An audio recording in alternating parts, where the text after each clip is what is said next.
89 divided by 7 using partial quotient. First, we're going to put our 7 on the outside, our 89 on the inside, and write our multiplication facts if we need them.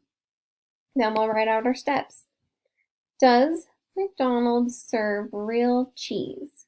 Divide, multiply, subtract, repeat, check. First step, divide, starting in our biggest place value.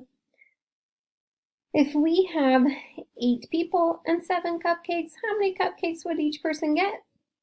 They would only get 1, but remember that 1 is in the tens place.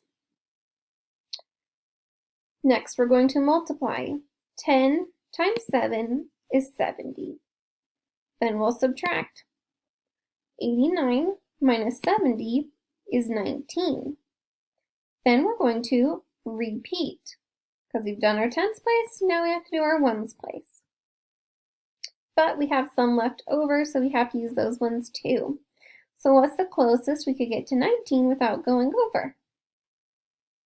Well, that would be 14. So we divided 2 times to get there.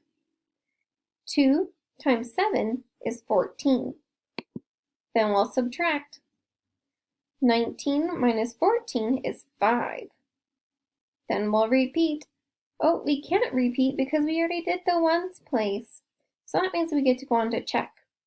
Is 5 smaller than 7? Sure is. That means that it's our remainder.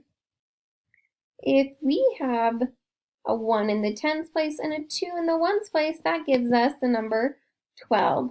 Our answer is 12 with a remainder of 5.